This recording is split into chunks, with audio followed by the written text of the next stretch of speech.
Hello, everyone, and welcome to God Talks. Tonight we have a very special guest, Father Michael Rossman from the Society of Jesus. I had an opportunity to meet Michael a couple of months ago now. I want to say a couple of weeks ago, but due to COVID, it was literally months ago, as he was keynoting for an event that the Midwest Jesuits were hosting. And what struck me about him was one, the familiarity, because he looked really familiar, to then for me to realize that I actually went to college with his brother and worked with his brother at Seattle University and Boston College. But he struck me because he preaches a 1 minute homily. And he did a number of samples for all of us who were attending that event that night. And I mean, all of this really great feedback and thoughtfulness in 1 minute. And so tonight, before we start with Father Michael Rossman, I'm going to play one of those 1 minute homilies for you to enjoy. So enjoy.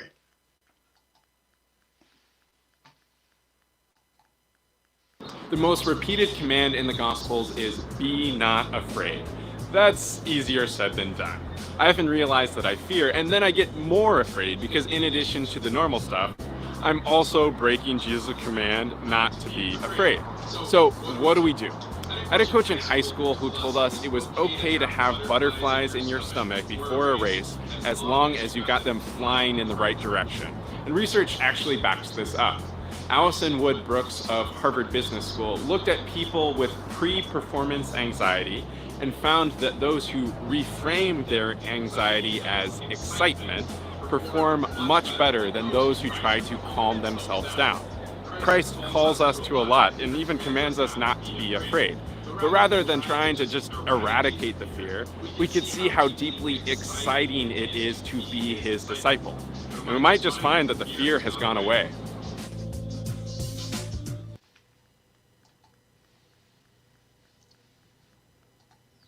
Hello, Father Rossman. How are you? Great, good to see Thank you you, so Daryl. much for sharing that. Yeah, I love those. And what I loved about that night is that I think you probably did five. And what I Something loved is like that you that. had a challenge where somebody was literally timing you as you went about doing it. So anyway, you got my homily fan after that. All I was right, like, okay, but this man the can. problem is now that people know me for this, then when I, actually preach at church on Sunday, people afterwards are like, Father, that was more than 1 minute. Yeah. Like, can you wrap this up now? We just wanted our sort of 1 minute. Anyway, but thank you for being on God Talks. The question I start each week with is asking how folks might describe you. And part of your own spiritual formation was going through you had a novice experience as becoming a Jesuit. And so I want you to talk about how might some folks who were going through formation with you during that time describe who at that point, Michael Rossman, or now Father Michael Rossman, Yeah, is right, or right, right. was. So the novitiate, which is for the Jesuits, the first 2 years of training, happened for me at least right out of college. So that was a little bit of some time ago, and it's funny to think what they would have said to describe me. Certainly stubborn, and that would still be true, but hopefully I've mellowed at least somewhat. Certainly someone with a lot of energy, someone who can be opinionated about different things, but someone who also has a playful side. I think they might have said that too. Good. Thank you. That's a good introduction to who you are, and I will follow back up on some of those words that you used. But let's jump right in. So, talk to me about what for you right now. I mean, we're living in the middle of a health pandemic, a racial pandemic, even a time where I think many people are either rediscovering their faith or still struggling with a notion of faith. What is motivating you right now? What's kind of lighting your internal fire of passion and mission? Yeah, great question. And yeah, what a time it is right now, of course. In some ways, I'd say so much of what drives me is not necessarily new at this moment as compared to what it was, a year ago or whatever it might have been. So, a desire and energy to to share the joy of the gospel, to communicate that. That certainly is something that was driving me before and continues to drive me today at this moment. But I would say at this moment, I think a lot about just the state of our country and what brings us together, or perhaps what little there is that brings us together at this time. And that's certainly a question that I spend a lot of time thinking about. And I just see a desire or a need to build community, to invite people into that which can provide a sense of meaning and so forth. So those are some things that get me up in the morning.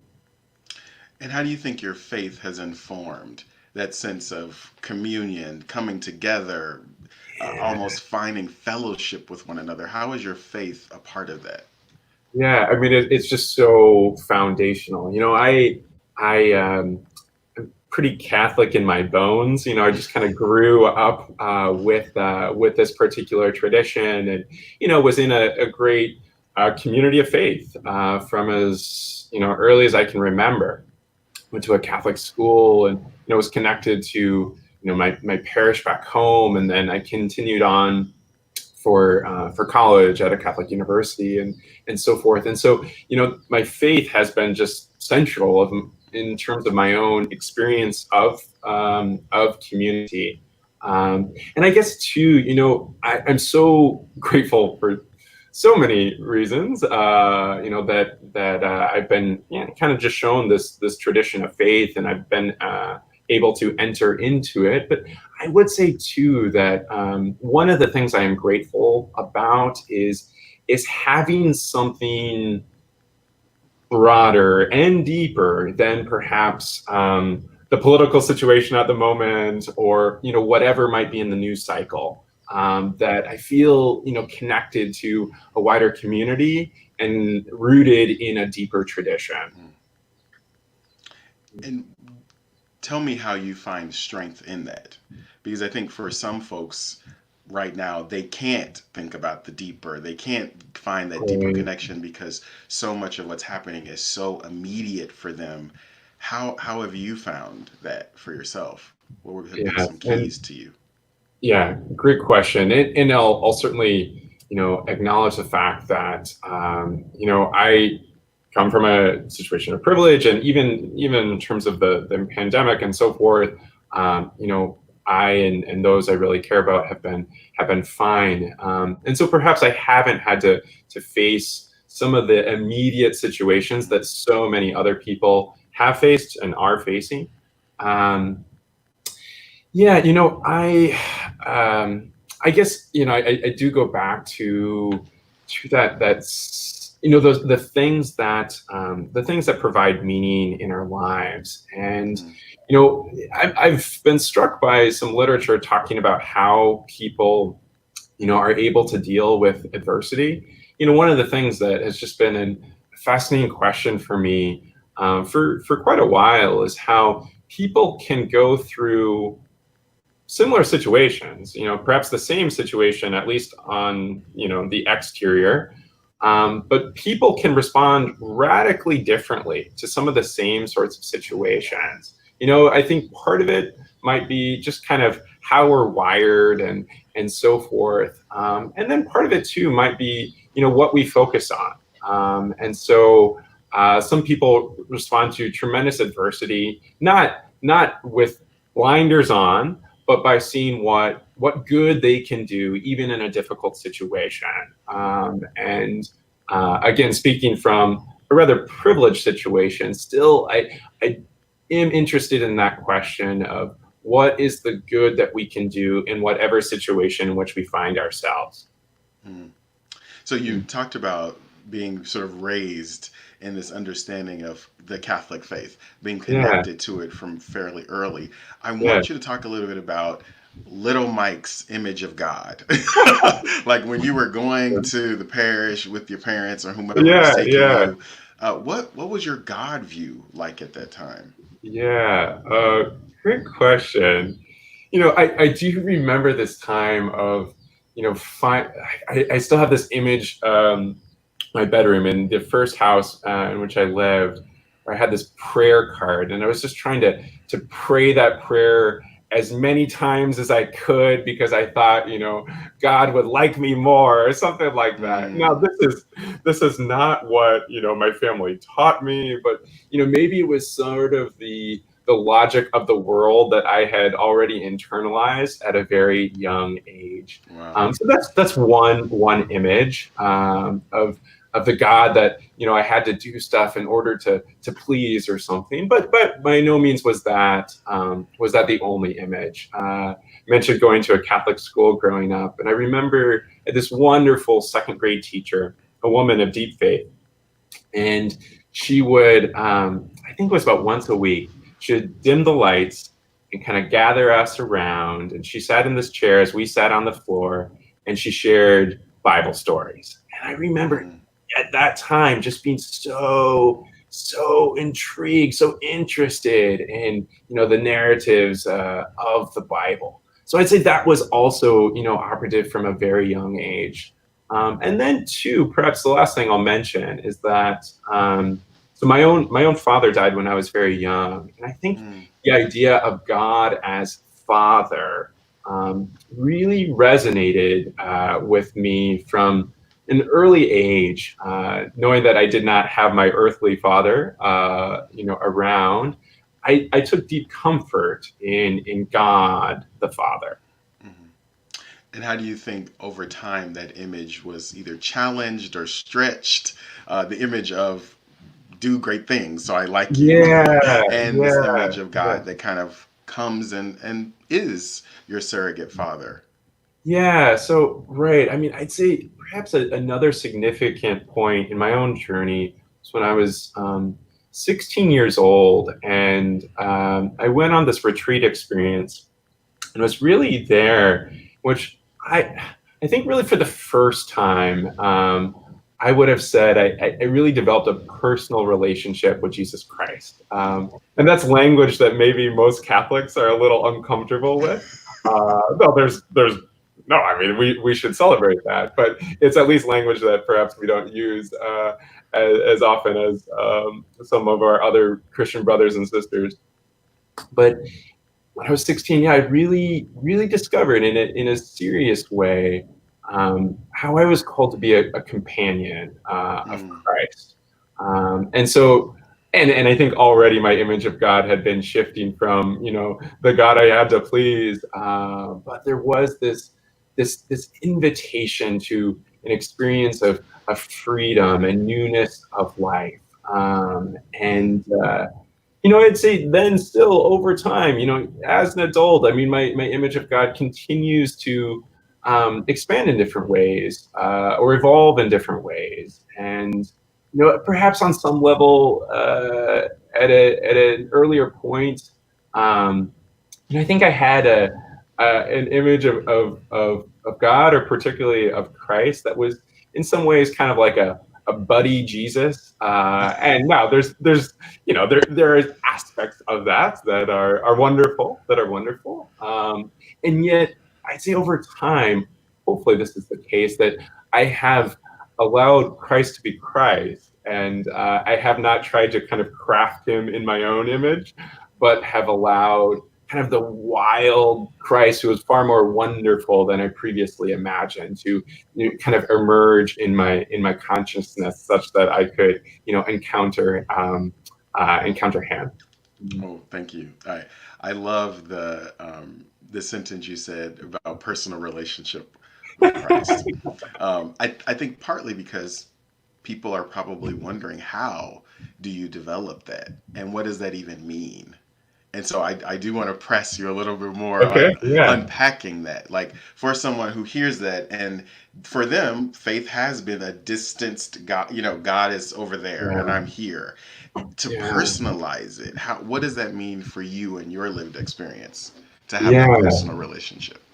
Yeah, great. So, I mean, in some ways, I find it helpful to, think about our relationship with God, at least in part. I mean, what are the categories that we know? Well, we know what it's like to be in relationship with other human beings, with our family members and our friends and so forth. And so, while yes, God is other, we can learn a lot about relating to God through our other relationships as well. And so, what do we do with those other important people in our lives? Well, we share our lives. We share the joys and the sorrows. We go to them at different times. We spend time. We waste time together. These are things that we are invited to do with God as well. And I'd say another thing in terms of this idea of a personal relationship. So we are invited into this deeply personal relationship, though it's also not a private relationship. That we do church together. That it's not just kind of my Jesus or something like that. That we're invited to have a personal relationship with Jesus, but in community, just as Christ is in community with others. So I want to touch on that because Sure. in so many understandings, so many folks experience Christianity though as exclusionary.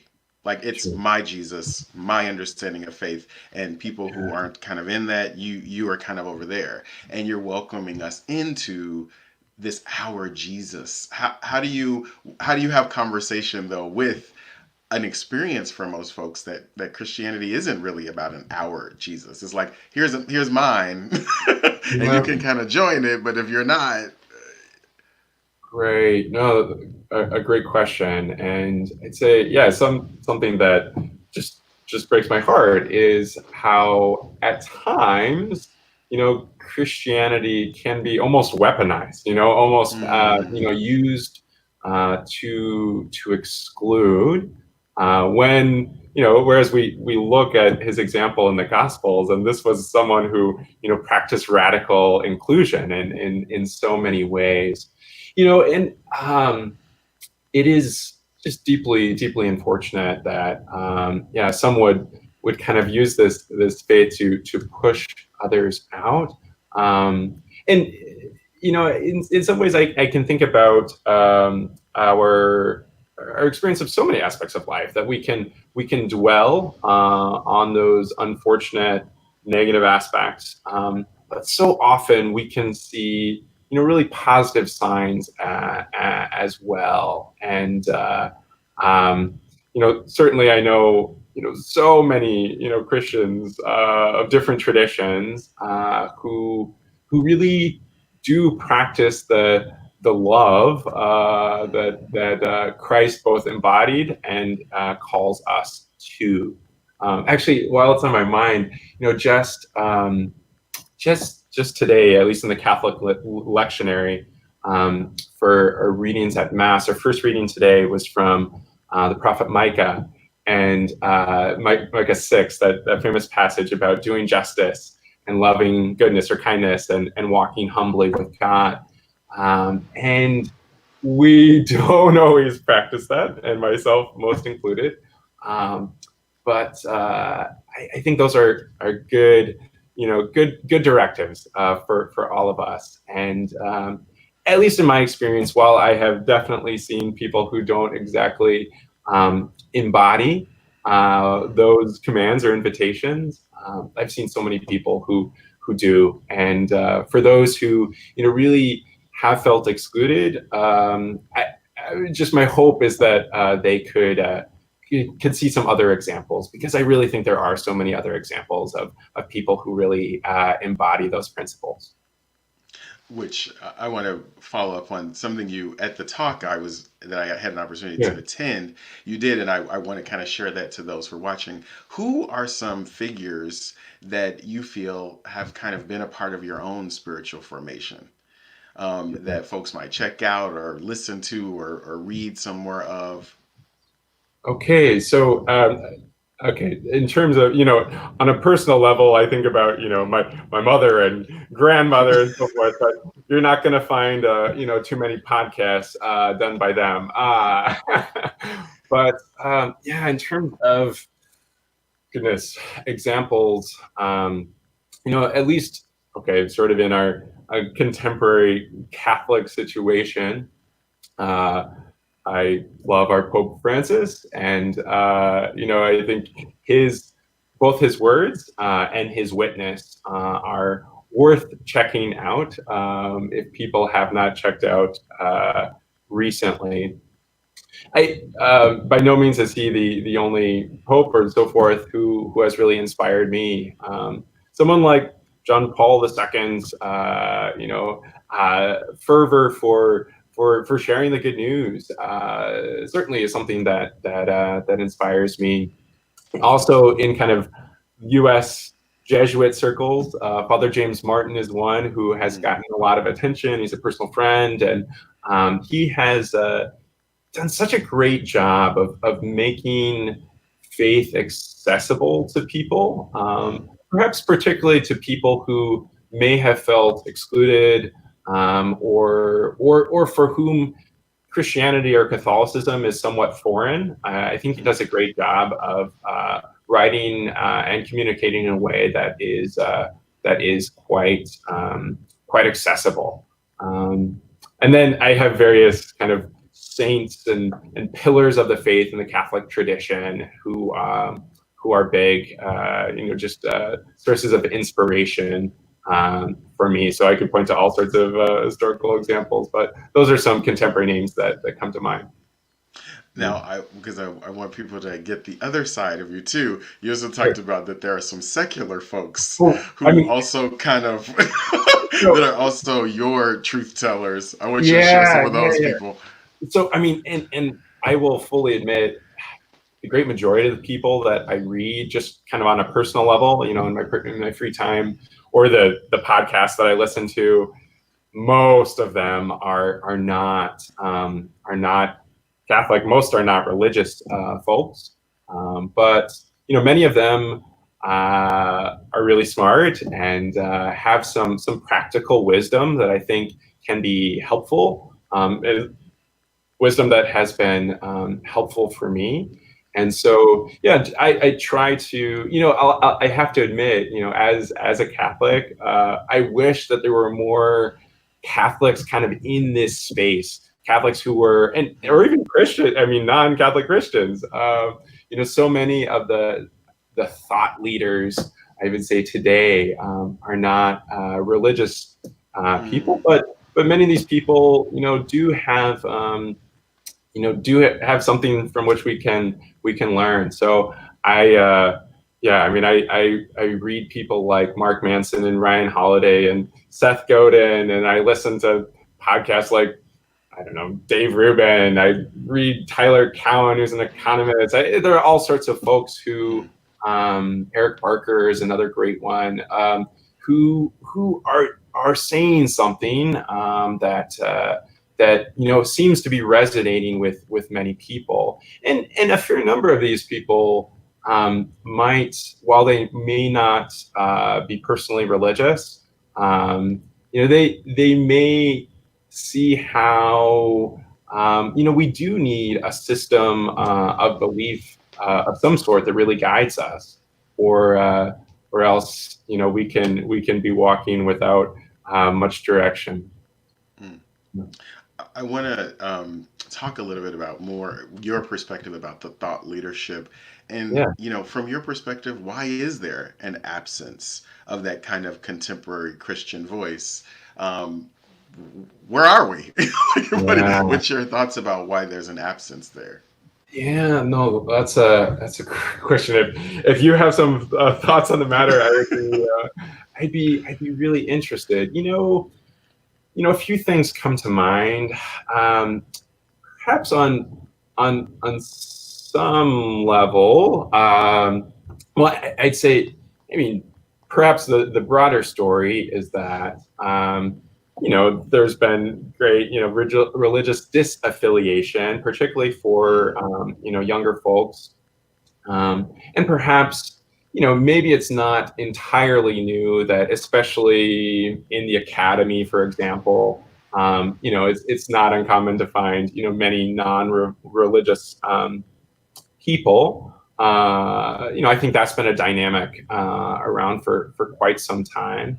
Maybe some of the reason is that we perhaps in that situation, rather than engaging, kind of with the thought leaders, we can kind of resort, or retreat to our own bunkers.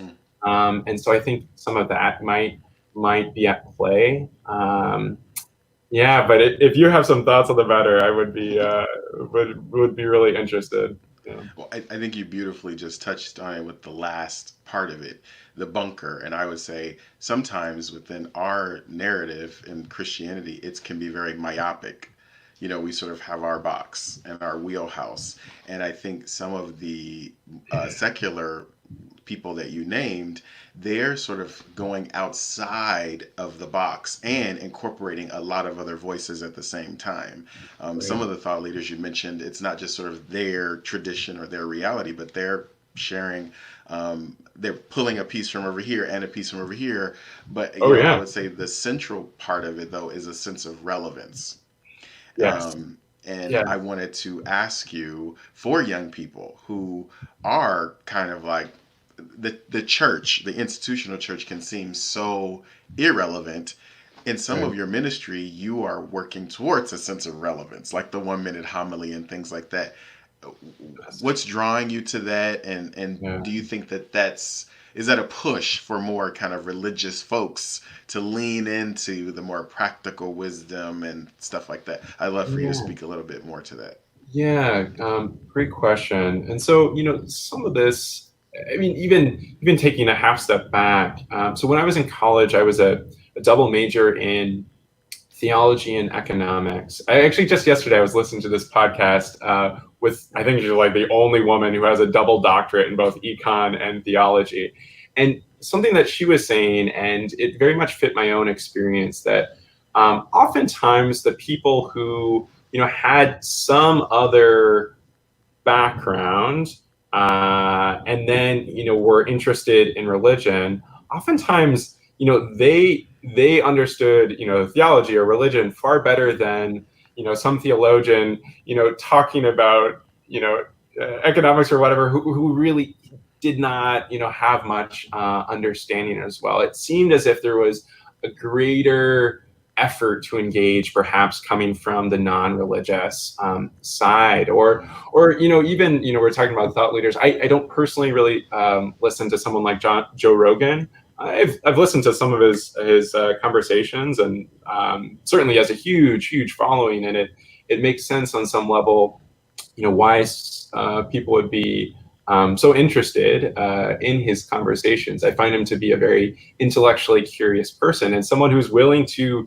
talk to all sorts of different folks. And you're right, I don't always see that kind of coming from the religious side. On a personal level, I recognize that many of my peers or many of the people that I want to reach don't really see the church as relevant. It's a part of my desire to do something like the 1 minute homily very much came out of a desire to communicate in a form that would hopefully be accessible for many people, people who go to church, but also hopefully it would be a form that would be accessible and understandable and relatable to people who don't necessarily show up every Sunday. And I was trying to do something too that would kind of fit within our contemporary norms for communication. So I recognize my own limited attention span, and I know that I'm not alone in that regard. And so I wanted to do something that was relatively brief as well. Now, I say this, and I can be critical of some of my own efforts, because I don't think the answer is simple 1 minute videos. Hopefully that would be some way in, but it cannot be the final answer. And because we are embodied people, and we need community. I think that's one of the things that makes this time of the pandemic so difficult, is that we're not as able to gather in person. And while it is comfortable to just kind of scroll through my Instagram feed, and then, okay, I might stumble upon, a video that someone has shared, and that might be interesting, and it might crack open the door a little bit. We also need more than that. We need more than that. And so I fully recognize that, yeah, not everyone I want to reach is going to show up on Sunday. So I want to find other ways of communicating. But my deeper hope is that at least some of those people who currently do not see the church as relevant and so forth might over time see that there is value in an ancient tradition, and there is value in a flesh and blood community that can hold one accountable. So those are some thoughts. I want to. One of the things that's critical, I think, to you and your faith is vocation and the discernment towards vocation.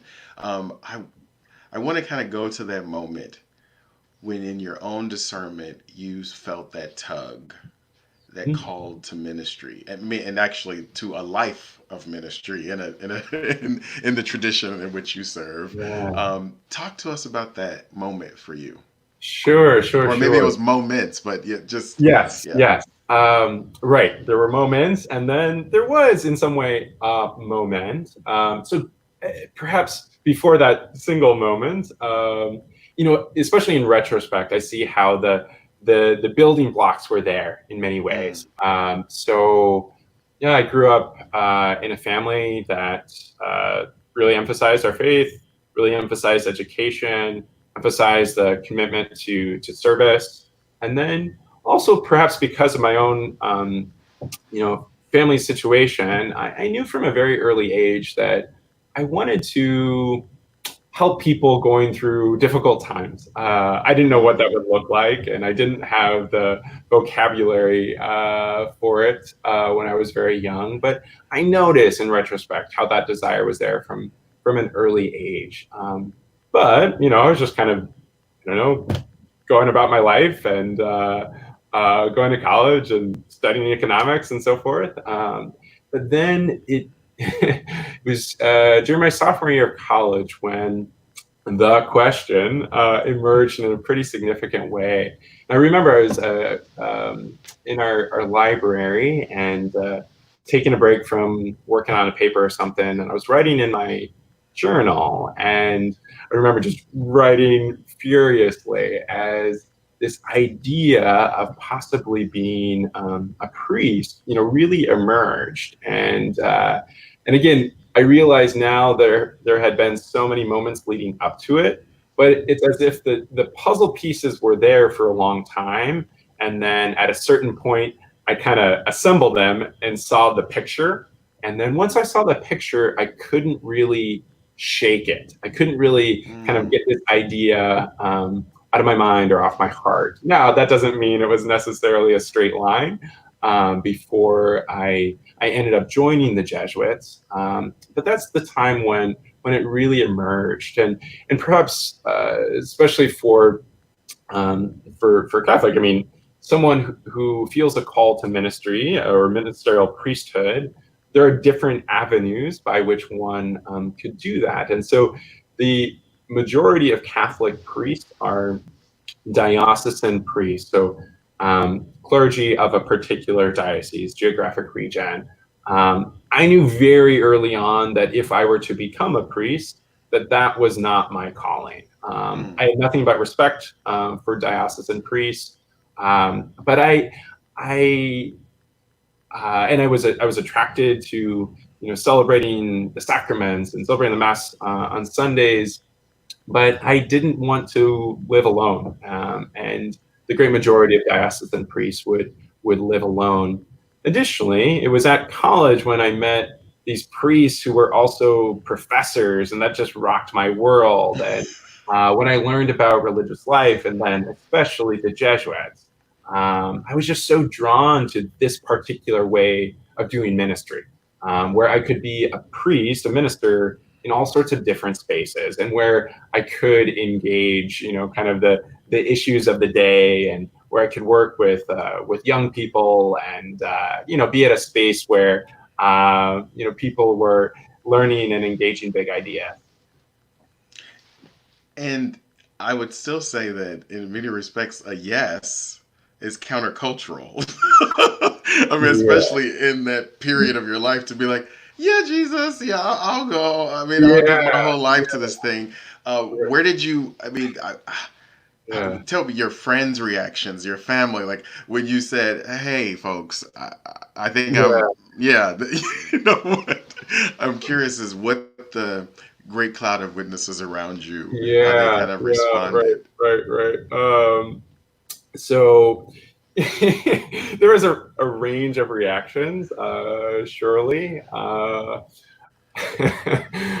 So my brother, whom you know, Daryl, I remember when, and this was before I actually said that I was going to do this, but at the time when he knew that I was going on all these retreats and these, events to discern and so forth, he's like, Michael, don't be a priest, but if you're going to be a priest, be a Jesuit. Mm, I'd say with my family, they were not opposed, but perhaps initially they weren't overly enthusiastic, largely because my discernment process really took place when I was away from home.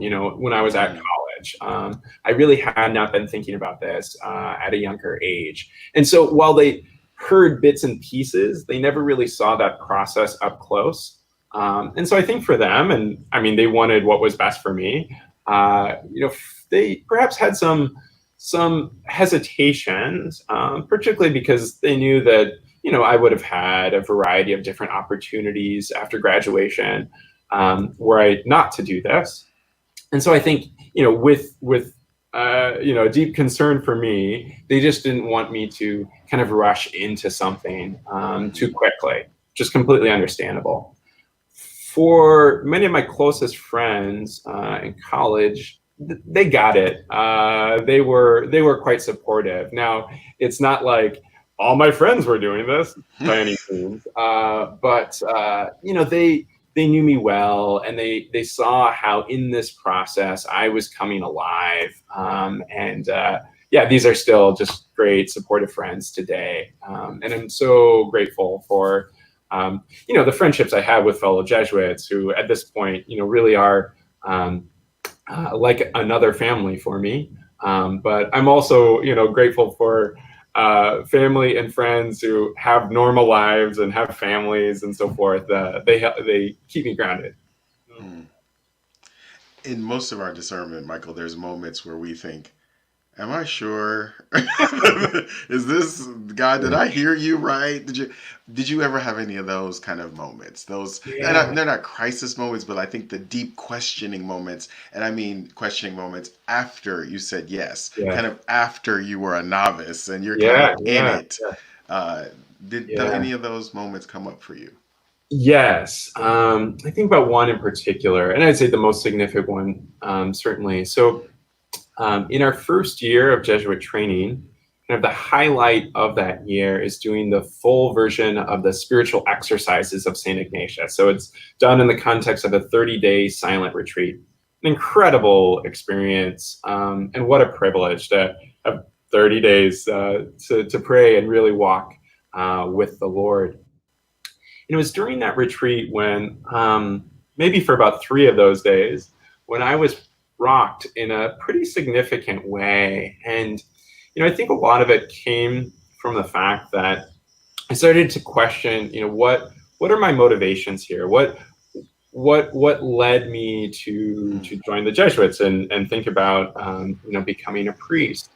And I started to question things when I, looked at our imperfections, and any human institution has all sorts of warts. And I was uncomfortable with that imperfection. And I was uncomfortable, kind of attaching myself to something, less than pure. And so, for a little while there, I thought, well, maybe I have to leave because, the Jesuits aren't perfect. And, you know, of course, we know that the Catholic priesthood is not perfect, to say the least. Or I had possible thoughts in the future about becoming a professor or something like that, and then I started to question that because I thought, this this ivory tower disconnected from real people's lives, so on and so forth. And so for perhaps a couple days, I felt like, yeah, maybe I need to leave. Yet, and thankfully, the Lord was gentle with me and continued to invite me. And eventually, I sort of saw how what was really driving this was my own fear and my own discomfort with my imperfection. And so when I saw it in others, it's kind of like I wanted to run away.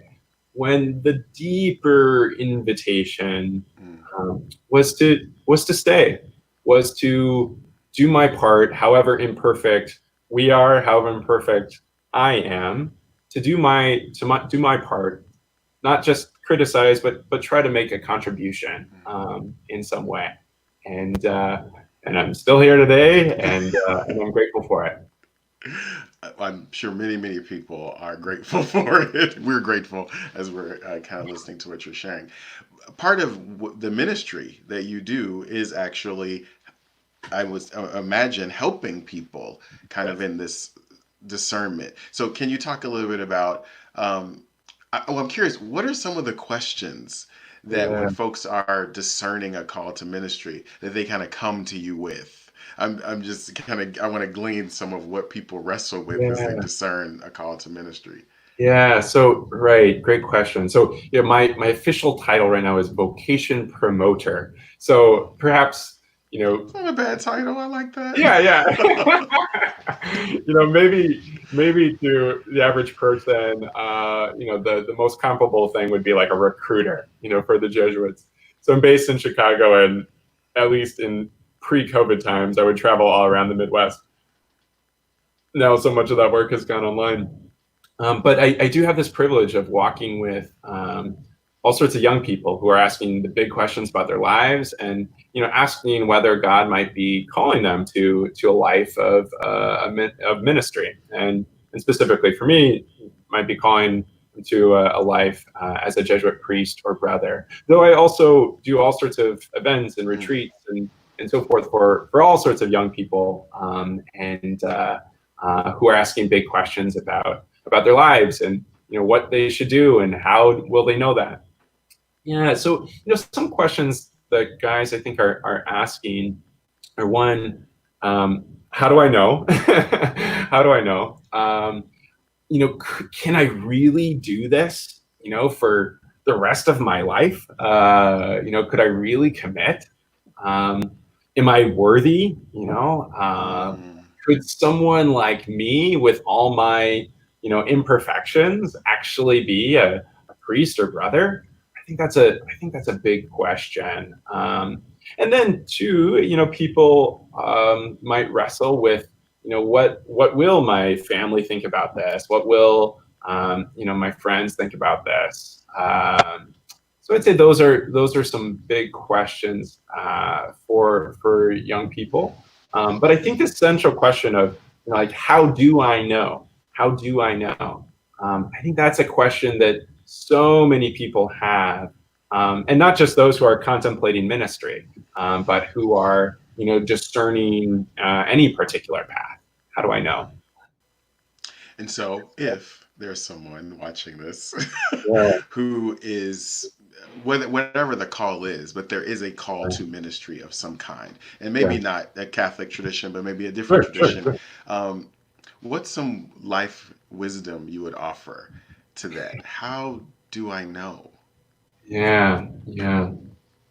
So using Jesuit lingo, though this is not unique to Catholics or anything like that, let alone Jesuits, pay attention to consolation. So Ignatius, in his rules for discernment, which are nearly 500 years old, and yet they are just as relevant as ever, for anyone, not just Catholics, anyone, really asking how God might be calling them.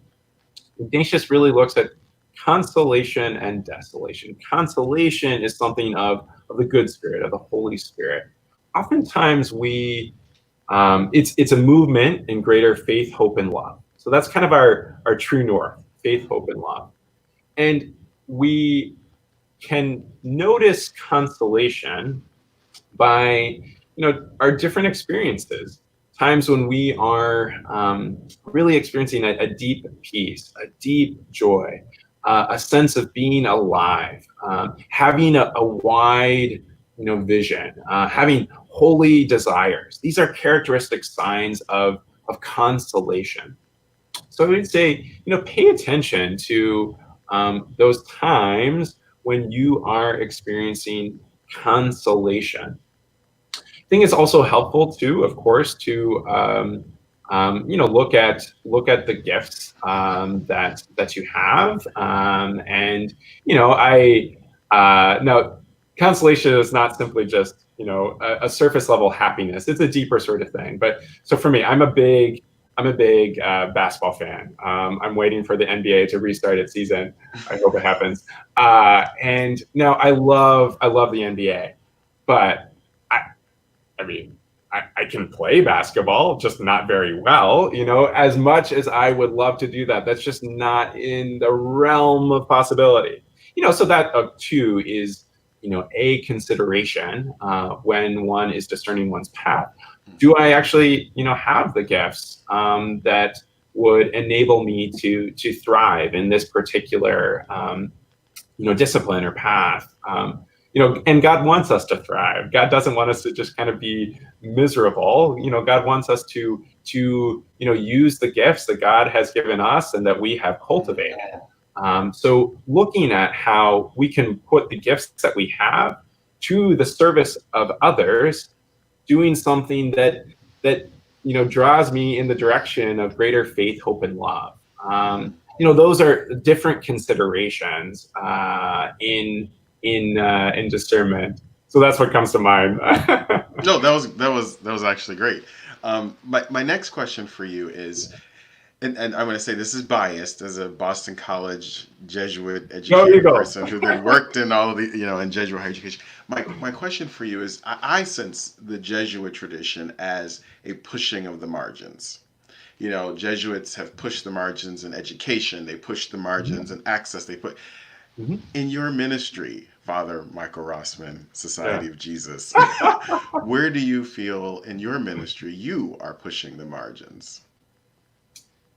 Okay. Now, I don't know where I am, but maybe I can answer where I hope to, or where I'm trying.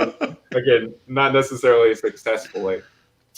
Yeah, I am interested in so many of the questions that we've already been talking about of trying to be at the intersection of kind of the church world and the secular world, to actually engage the people who are really resonating with so many people today, and not really be in our bunker, as we talked about before. And then two, I don't feel particularly innovative, and yet perhaps the standards for innovation are a little lower in the church world than they might be in Silicon Valley. And so, some of the attempts of mine to try to communicate an ancient message, but in a way that perhaps is more accessible today. That's at least, again, an attempt of mine to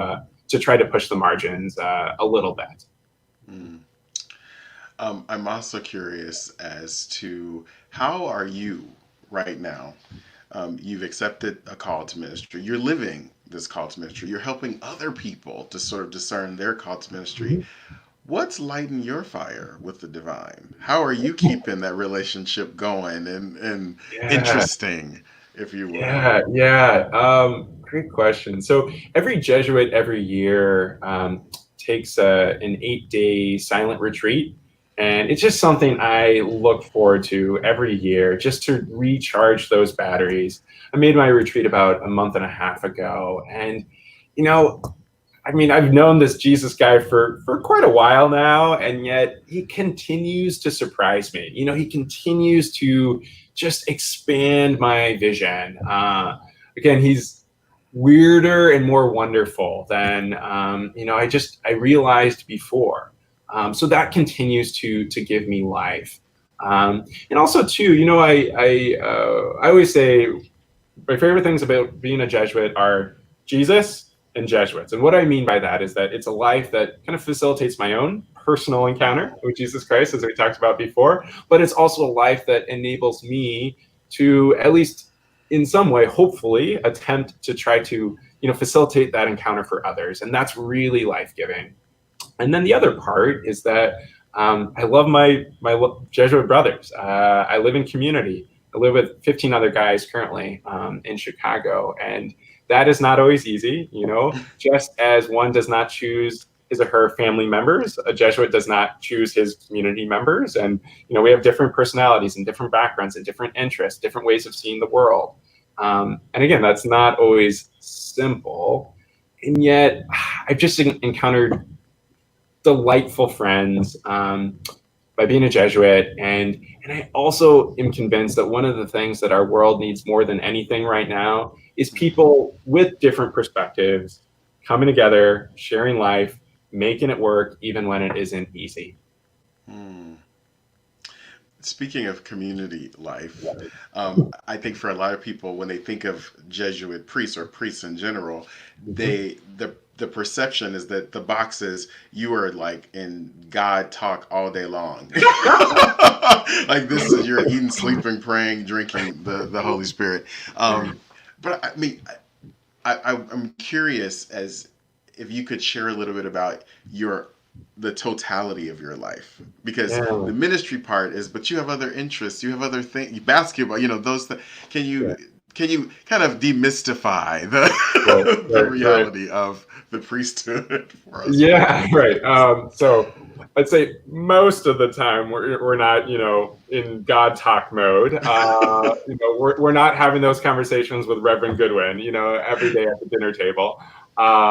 So yeah, one of the things that really drew me to the Jesuits was that when I met this group of guys, they seemed holy, but their holiness was grounded in their humanity. That's what I saw, and that was so attractive to me. That they didn't seem like they were, disembodied or something like that. That these seemed like guys who, knew what was going on in the world. They seemed like guys who, enjoy different aspects of popular culture.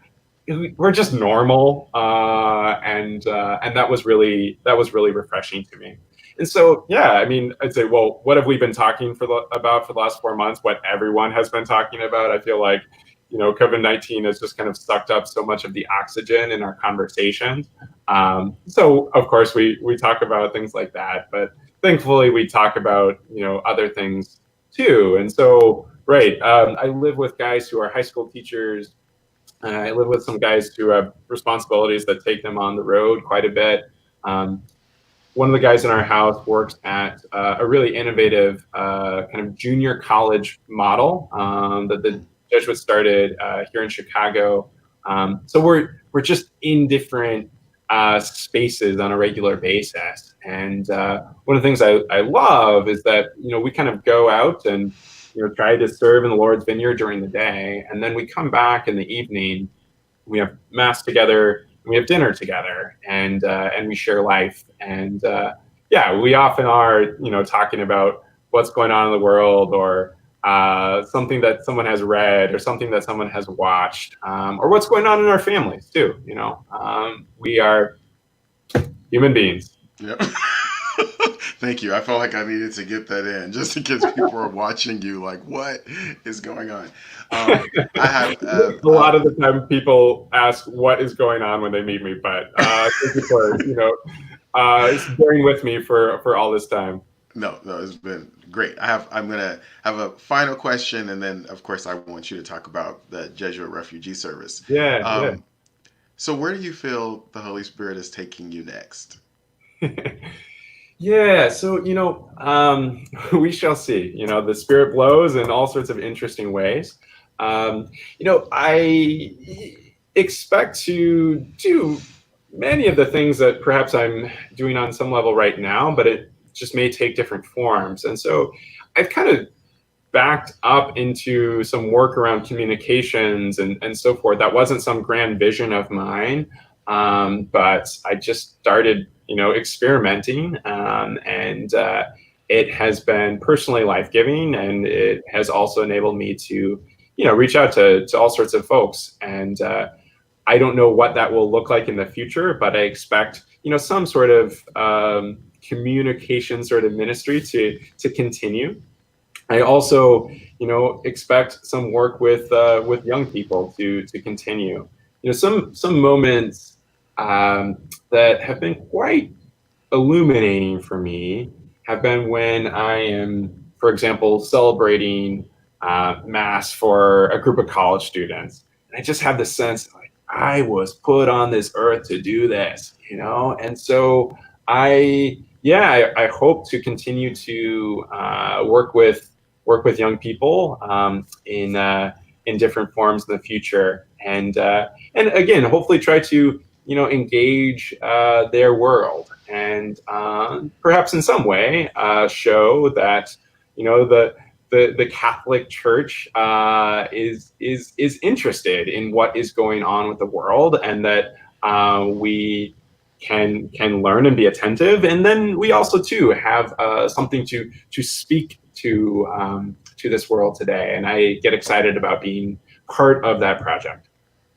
Awesome. Thank you. Thank you so much for your time tonight. And I think for what you've offered, there's two other things I would love for you. I'm going to invite folks.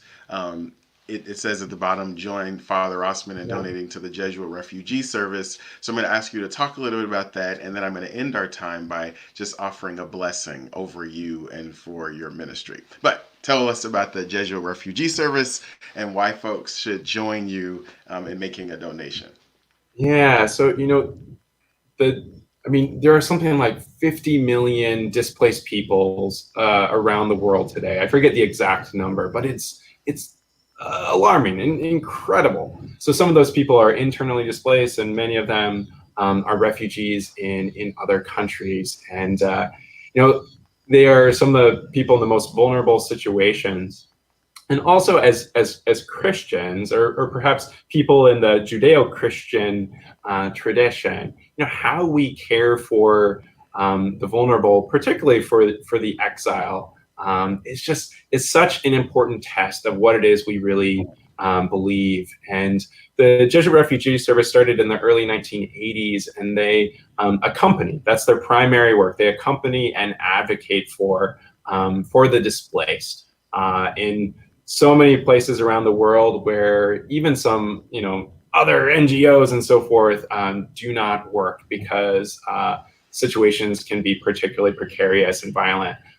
So I've always been inspired by the work of the Jesuit Refugee Service. I very briefly worked with them on the US-Mexico border one summer. I've mostly been kind of removed from their work directly. But whenever I think of a group that I want to support, JRS is the one.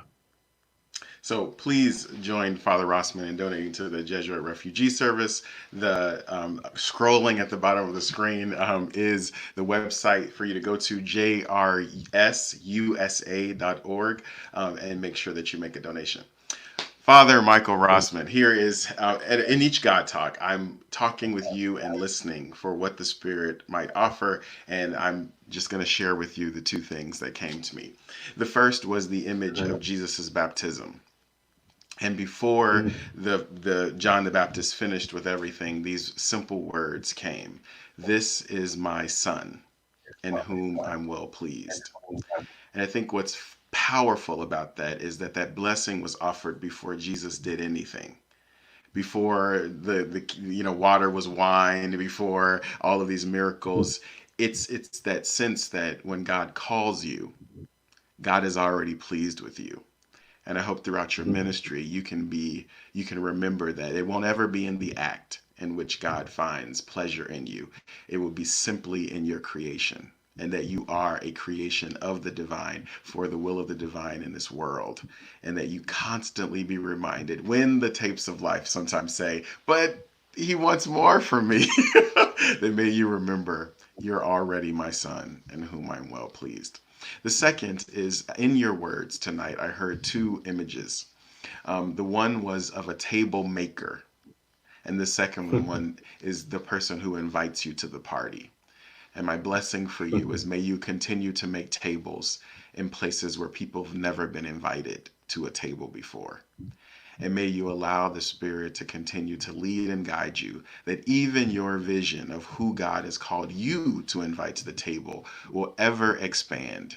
And may your tables get bigger and larger and more diverse and in more strange places, that this sort of, as you called him, wild Jesus might also wild out in you, and that you might see that that call of being the son in which God is well pleased, who God has called to make tables, who will then invite God's people, the least and the last and the marginalized and the pushed to the side, to sit at that table, that we might all be in communion and community with each other. So be blessed, my brother. Thank you so much Amen. um, Well, thank for you so much. for being a part of this. I'm going to ask you to hold on for 1 second. I'm going to take you out and then come back for you.